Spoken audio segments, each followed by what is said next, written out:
മനസ്സിലാകണമെങ്കിൽ ചിലപ്പോ നമുക്ക് തോന്നുന്നത് അതൊന്നുമല്ല. ഞാൻ പലപ്പോഴും പറയാറുണ്ട്, ഞാൻ ഒരു വിവരമില്ലാത്ത ആളാണ്, ഞാനെപ്പോഴും പറയാറുണ്ട്. അത് പറയലുണ്ടെന്നേ ഉള്ളൂ.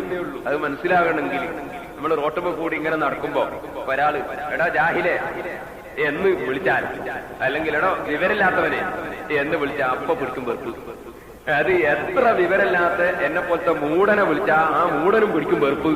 കാരണം വിവരം കെട്ടവനെ എന്ന് വിളിച്ചാൽ വെറുപ്പ് പിടിക്കാത്ത ഒരു മനുഷ്യനെയും കാണാൻ സാധ്യമല്ല. ഇനിയോ അതിന് വെറുപ്പ് പിടിക്കുന്നില്ലെങ്കിൽ അവൻ തീരെ വിവരം കെട്ടവനാണ് എന്ന് പറയേണ്ടി വരും.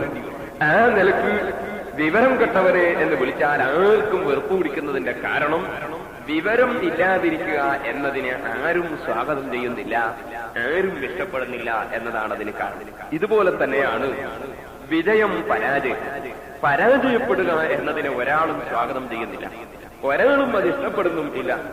എത്ര പരാജയപ്പെട്ടവരും ഞാൻ വിജയിച്ചു എന്ന് വരുത്തി തീർക്കാനാണ് ശ്രമിക്കുക. ഇത് ഏത് രംഗത്തും അങ്ങനെ തന്നെയാണ്. ഉദാഹരണത്തിന് ഞാൻ പറയുന്ന ഒരു പരീക്ഷയിൽ ഈ എഴുതുന്ന കുട്ടിയാണെങ്കിൽ ഞാൻ വിജയിക്കണം എന്നും വിജയിക്കും എന്നുമുള്ള പ്രത്യാശയോടെയാണ് അവൻ പരീക്ഷ എഴുതാൻ പോകുന്നത്. അവസാനം പരീക്ഷയിൽ തോറ്റാലോ?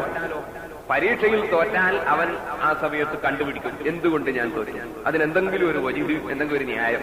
ഒന്നുകിൽ ഞാൻ പരീക്ഷയ്ക്ക് എഴുതാത്തത് കൊണ്ടല്ല, ഹാജർ കുറഞ്ഞത് കൊണ്ടാണ് തോറ്റത് എന്ന് കണ്ടുപിടിക്കും. ഇനി അല്ല വേറെന്തെങ്കിലും ആണെങ്കിൽ അത് ടീച്ചർമാര് പറ്റിച്ചതാണ് എന്ന്, ഒന്നുമില്ലെങ്കിൽ മാഷന്മാർക്ക് കുറ്റം, അല്ലെങ്കിൽ പരീക്ഷ കടലാസ് നോക്കിയവർക്ക് കുറ്റം. അങ്ങനെ അവരുടെ പേരിൽ ചാരുകയല്ലാതെ ഞാൻ പരാജയപ്പെട്ടു എന്ന് സമ്മതിക്കാൻ ഒരു കുട്ടിയെ അനുവദിക്കപ്പെടുകയും. ഇതുപോലെ നിങ്ങൾ നോക്ക്, സാധാരണ ഈ വിദേശ രാജ്യത്ത് വന്നാൽ ഏറ്റവും കൂടുതൽ പരാജയപ്പെടുന്ന ഒരു വിഷയമാണ് ഈ ഡ്രൈവിംഗിന്റെ ടെസ്റ്റ്. അങ്ങനെ ടെസ്റ്റിന് പോയിട്ട് പരാജയപ്പെട്ടാൽ പലപ്പോഴും തിരിച്ചു വരുമ്പോ ഇവരിങ്ങനെ പറയും അത് ഒന്നങ്ങ് ശരിയാണ്ടായി പോയതാണ്.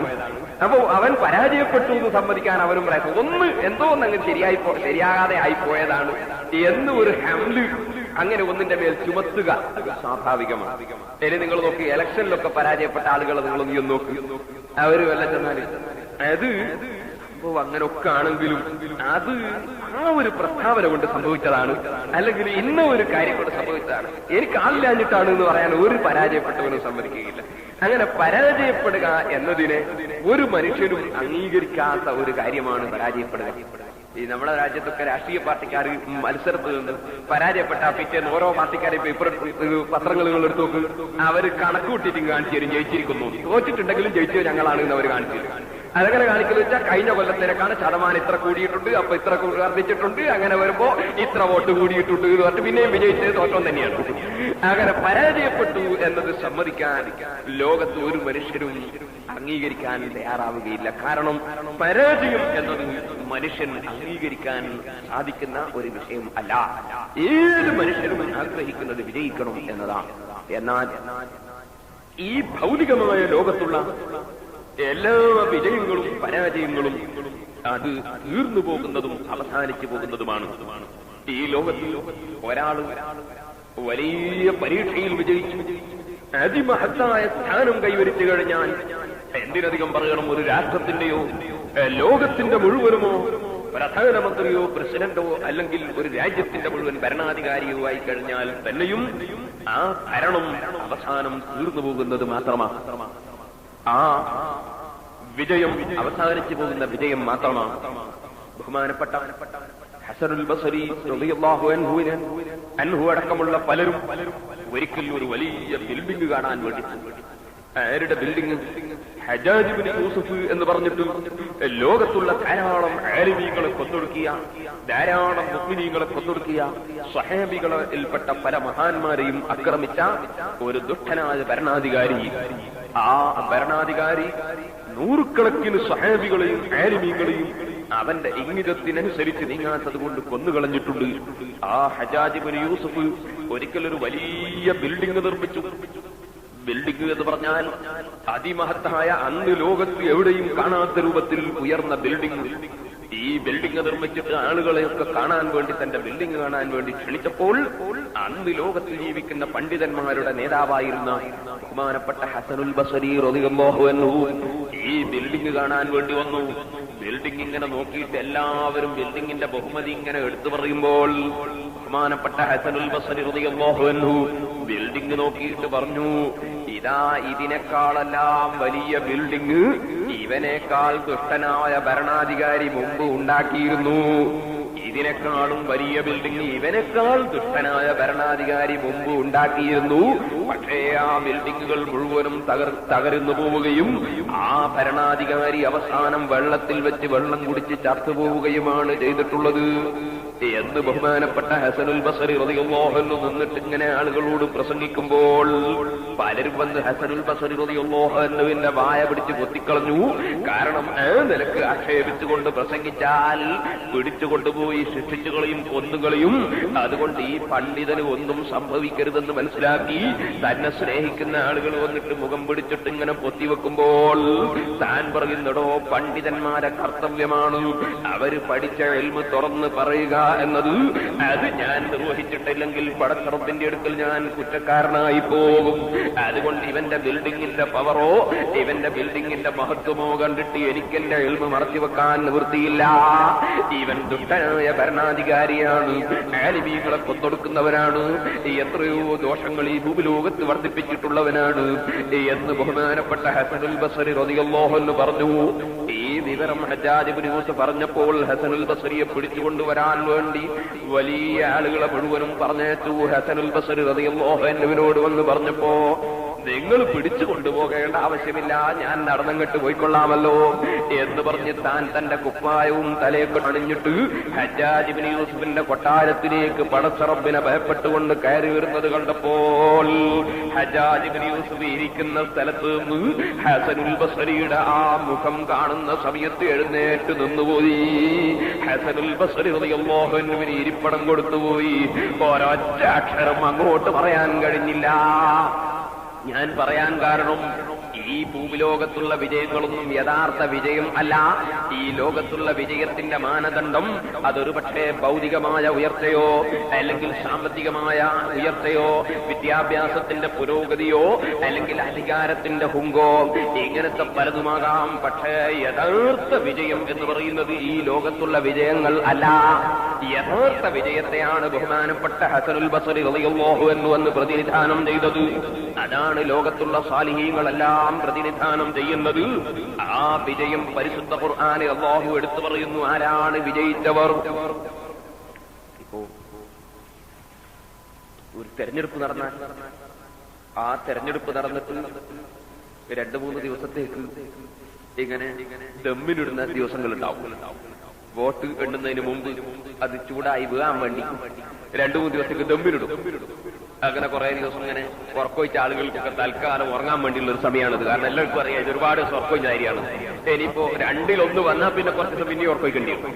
ഒന്ന് കുറെ അങ്ങോട്ടും ഇങ്ങോട്ടും കുത്തുമുറിയും അടിയും പിടിയും ഒക്കെ ആയിട്ട് അതിനുവേണ്ടി കുറെ ഉറക്കൊഴിക്കേണ്ടി വരും. വേറെ ഒരാൾ തോറ്റ വകയിൽ അയാൾ ചിലപ്പോൾ ഉറക്ക് വരാതെ ഉണ്ടാവും. ജയിച്ച വകയിൽ ഉള്ളതിൽ ഉറക്ക് വരില്ല. കാരണം പെട്ടെന്ന് ഇതപ്പാ പോയി പോവാന്നുള്ള പേടിയുണ്ട്. അങ്ങനെയാണോ ദുനിയാവിന്റെ ഹാല്? കിട്ടിയാലും ഇതപ്പാ പോയി പോവാന്നുള്ള പേടി, കിട്ടുന്നവരെ ഇത് കിട്ടൂല്ല എന്നുള്ള പേടി. ദുനിയാവിന്റെ ഹാല് അങ്ങനെയാണ്. അങ്ങനെ എല്ലാത്തിന്റെയും കാര്യങ്ങൾ തന്നെയാണ്, ഒന്നൊന്നായിട്ടല്ല.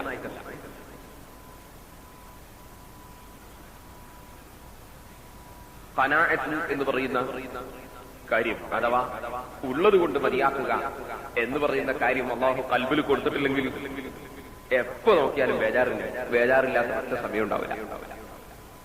ഇപ്പൊ ചിലരെ കാണാൻ നാട്ടിൽ നിന്ന് എനിക്ക് വിസ കിട്ടാൻ വേണ്ടി ദ്വാരക്കണം എന്ന് ഇങ്ങനെ വിസ കിട്ടാൻ വേണ്ടിയുള്ള ദ്വാരനെ അങ്ങനെ ദ്വാരത്ത് നാട്ടിൽ നിന്ന് കെട്ടിയെത്തിയാൽ എനിക്ക് പണി കിട്ടാൻ വേണ്ടി ദ്വാരക്കണം.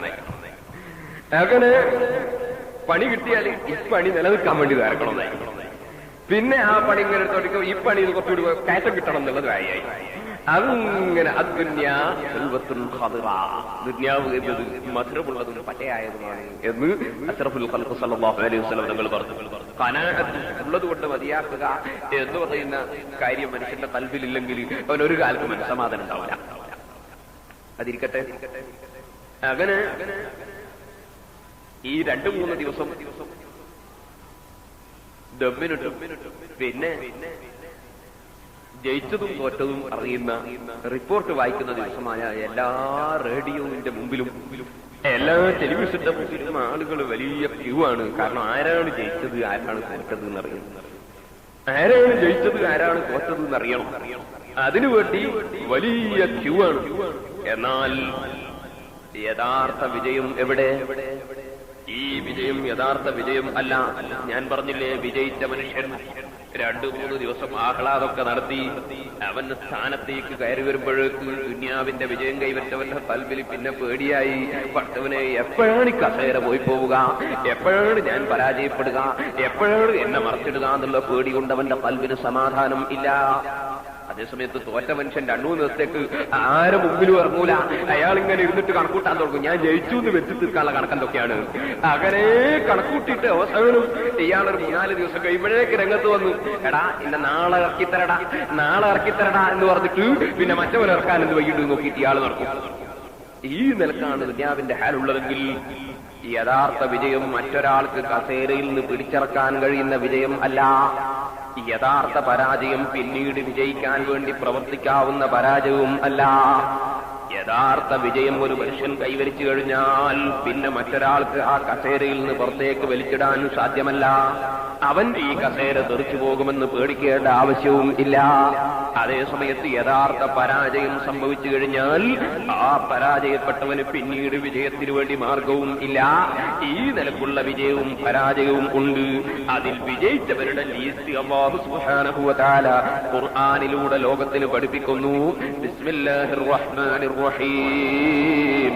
ഖദ് അഫ്ലഹൽ മുഅ്മിനൂനല്ലദീന ഹും ഫീ സ്വലാത്തിഹിം ഖാശിഊൻ والذين هم عن اللغو معرضون والذين هم للزكاة فاعلون والذين هم لفروجهم حافظون إلا على أزواجهم أو ما ملكت أيمانهم فإنهم غير ملومين فمن ابتغى وراء ذلك فأولئك هم العادون والذين هم لأماناتهم وعهدهم راعون والذين هم على صلواتهم يحافظون أولئك هم الوارثون الذين يرثون الفردوس هم فيها خالدون. الله سبحانه وتعالى വിജയിച്ച ആളുകൾ ആരാണ് എന്ന് സൂറത്തുൽ മുഅ്മിനൂനയുടെ തുടക്കത്തിൽ അതിന്റെ ശരിയായ ലിസ്റ്റ് അല്ലാഹു തആല പറയുന്നു. ആ വിജയിച്ച ആളുകളെ ലിസ്റ്റിൽ നമ്മളുണ്ടോ ഇല്ലേ എന്ന ഒരു പരിശോധനയ്ക്ക് വേണ്ടി ആ വിജയികളെ സംബന്ധിച്ച് അല്ലാഹു പറഞ്ഞ വിശേഷണങ്ങൾ നമ്മിൽ ഉണ്ടോ ഇല്ലേ, ഇല്ലെങ്കിൽ അതുണ്ടായിരിക്കണം എന്ന നിലക്ക് ആ സൂറത്തുൽ മുഅ്മിനൂനയിൽ വിജയികൾക്ക് അല്ലാഹു പറഞ്ഞ ലക്ഷണങ്ങൾ ആണ് ഇൻഷാ അല്ലാഹ് ഇന്ന് മുതൽക്ക് നാം നടത്തുന്ന വഅദ് മുഴുവനും പറയാൻ വേണ്ടി ഉദ്ദേശിച്ചിട്ടുള്ളത്. അല്ലാഹു അതിന് തൗഫീഖ് നൽകുമാറാകട്ടെ.